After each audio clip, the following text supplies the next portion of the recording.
นกจะพาไปดูประตูน้ำค่ะประตูน้ำกันต่อนะคะเพราะตรงนี้มีคลองนะคะพอมีคลองเนี่ยก็ต้องมีประตูน้ำเนาะไปค่ะคนนี่เยอะมากเลยมืดไปนิดนึงเนาะเพราะว่าอากาศ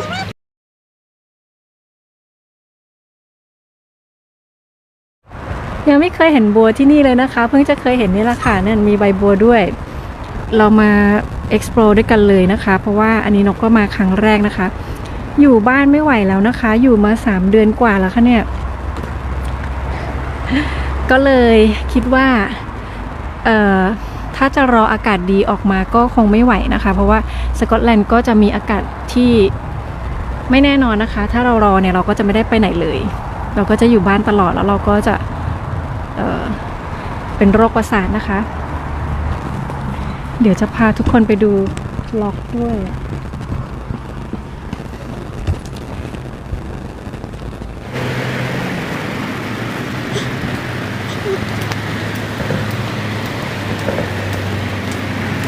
นี่ก็จะเป็นโป๊ะเรือแหละเป็นที่เขาเรียกด็อกนะคะด็อกใช่ไหมด็อกบัวนะคะเป็นครั้งแรกที่นกเห็นบัวสีเหลืองสวยมากเลยค่ะมองด้วยกล้องจะเห็นไหมเอ่ยนั่นน่ะทำยังไงดีอยากเด็ดโว้เฮ้น้ำใสมากนะคะอันนั้นตรงนั้นก็จะเป็นประตูน้ำนะคะสิ่งที่นกยังอยากทำมากเลยนะคะณเวลานี้ที่อยู่สกอตแลนด์นะคะก็อยากจะเช่าเรือนะคะแล้วก็ลองเช่าเรือขับเรือไปเที่ยวนะคะแล้วก็ไปตามล็อกแบบนี้นะคะแล้วก็ไปแวะในที่ต่างๆแบบนี้แหละแล้วเราก็สามารถที่จะจอดเรือตามด็อกแบบนี้แล้วก็ขึ้นมาเที่ยวแถวนี้ได้นะคะเปลี่ยนจากการเดินทางทางรถมาเป็นการเดินทางทางเรือแบบนี้ค่ะมืดไปนิดนึงนะคะบรรยากาศวันนี้ว้าวไม่แน่ใจว่าช่วงนี้จะมีใครนะคะขับเรือมาแถวนี้หรือเปล่านะคะจะได้ดูวิธีการเปิดประตูน้ำด้วยนะคะเวลาที่จะมาเที่ยวขับเรือเนี่ยไม่ควรจะเที่ยวคนเดียวนะคะเพราะเวลาเปิดประตูน้ำก็ต้องใช้คน2 คนเป็นอย่างน้อยนะคะเปิดคนละข้างจริงๆก็คนเดียวก็ได้นะคะแต่มันก็จะใช้เวลานิดนึงนะคะกว่าจะเปิดแต่ละข้างได้แล้วกว่าจะรอน้ำให้เป็นระดับเดียวกันนะคะก่อนที่จะข้ามมาอีกฝั่งหนึ่งเนี่ยมันก็จะใช้เวลามากเลยเที่ยวคนเดียวจะไม่สนุกนะคะอันนี้ก็อย่างที่นกบอกนะคะเป็นวิธีหนึ่งที่นกอยากจะเที่ยวนะคะแต่สิ่งที่คิดไว้คือถ้าเที่ยวกันหลายๆคนมันจะมันมากเลยอะเพราะว่าเราอยู่ในเรือใช่ไหมคะมีหลายคนมันก็จะสนุกนะคะแล้วแถมยังจะช่วยกันเปิดประตูน้ำได้อย่างง่ายดายด้วย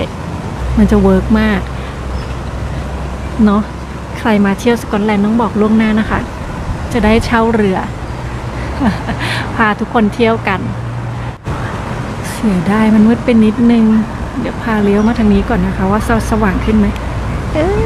ดีขึ้นหนึ่งนะคะดีขึ้นนิดนึงแต่ว่าทางนี้ไม่มีวิวมันก็ยังมืดอยู่ดีแหละเนาะนี่ค่ะบรรยากาศสกอตแลนด์แบบที่เป็นปกตินะคะก็คือคลึ้มอย่างนี้นะคะแล้วก็พยากรณ์อากาศก็บอกว่า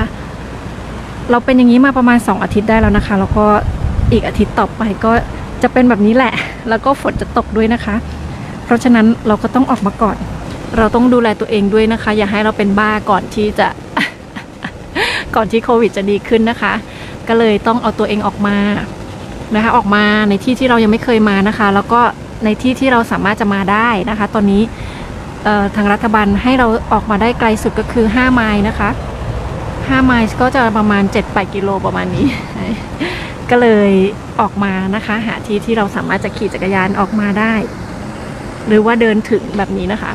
ก็เลยมาในที่ที่เรายังไม่เคยมาก็เลยคิดว่าทำไมเราไม่เอาออกมาโชว์ให้เพื่อนๆดูด้วยเนาะว่าที่ตรงนี้มันเป็นยังไงนะคะอยากดึงบัวมากเลยนะคะเนี่ยเห็นเพื่อนๆนะไปเก็บนู่นเก็บนี่กินกันนะเก็บผักเก็บหอยเขามีทุกอย่างเลยทำไมที่นี่นกไม่มีเนี่ย สงสัยเป็นเพราะนกก็อยู่เมืองเกินไปใช่ไหมคะก็เลยต้องไปอยู่ป่า ช่วงนี้นะคะใครอยู่ป่าก็เป็นความโชคดีนะคะที่อยู่ป่านกว่าเพราะว่ายัง เขาก็จะได้มีพื้นที่นะคะในการออกไปเดินเล่นออกไปเจอธรรมชาติอะไรแบบนี้นะคะถ้าอยู่ในเมืองเนี่ยก็จะไปไหนไม่ค่อยได้นะคะสวนก็ห้ามเข้านะคะคนเยอะห้ามใกล้กันนะคะแต่ถ้าเรามีพื้นที่กว้างๆเนี่ยเราจะไปไหนก็สะดวกนิดนึงเนาะตรงนี้พอออกมาตรงนี้ก็คนออกมาวิ่งเยอะมากเลยนะคะขี่จักรยานเยอะมากก็ต้องคอยหลบกันนะคะแต่ว่าคนที่นี่ก็ดีนะคะเขาจะค่อนข้างระวังเรื่อง social distancing นิดนึงคือเขาก็จะหลบเราก็จะหลบเขานะคะก็ไม่มีใครที่แบบว่าไม่แคร์อะไรแบบนี้นะคะอาจจะมีบ้างแต่ว่าน้อยนะคะน้อยเราก็จะเห็นบางคนเนี่ยค่ะใส่หน้ากากแล้วนะคะฮัลโหลบางทีมีหมามาทักทายนะคะเราก็อยากจับอยากทักทายอยากเล่นกับเขาแต่ว่าเราก็เล่นไม่ได้เนาะห้ามจับกันนะคะช่วงนี้โอเคเดี๋ยวนกพาไปดู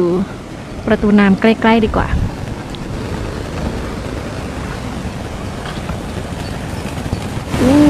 เนี่ยค่ะน่ะเห็นไหมคะเหมือนประตูน้ำที่ประตูน้ำกรุงเทพไหมอ่ะ ที่ประตูน้ำกรุงเทพเราไม่เคยเห็นเปิดเลยเนาะตรงนี้ก็จะเป็นที่เปิดนะคะด้วยความที่ UK เป็น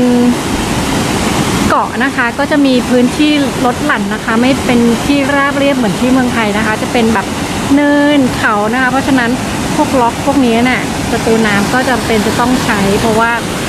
ด้วยระดับที่ไม่เท่ากันนะคะนู่นมีหลายประตูมากนะคะ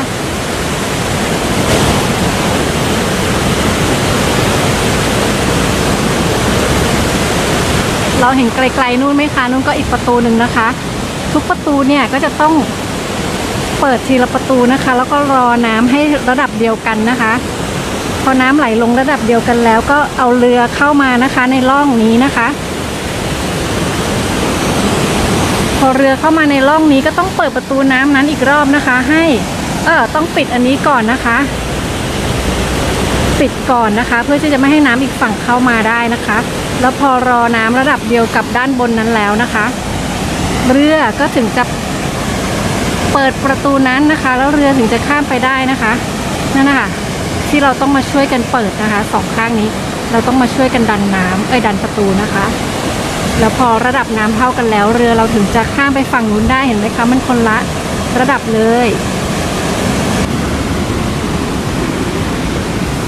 นี่ค่ะนี่ดอกอะไรนกก็ไม่รู้นะคะแต่นกมองว่ามันเหมือนบานไม่รู้โรยบ้านเรามีสีขาวด้วยอ่ะบ้านเราก็มีสีขาวสีนี้เหมือนกันถูกไหมคะแต่ว่ามันจะห่างกว่าเยอะอ่ะมันแบบมันกว้างกว่าเยอะเลยเดี๋ยวขอแวะไปดูประตูน้ำนู้นนิดนึงเพราะว่าเห็นว่ามีคาเฟ่นะคะอยากรู้อยากเห็นถ้าจะมาล่องเรือแบบคลองนะคะก็มาล่องที่สกอตแลนด์นะคะโอ้เป็นคาเฟ่นะคะชื่อล็อก27ล็อกก็ประตูน้ำนี่แหละประตูน้ำที่27เหรอเนี่ยมันไม่ได้เปิดนะคะแต่ว่ามีคนมานั่งโต๊ะเขา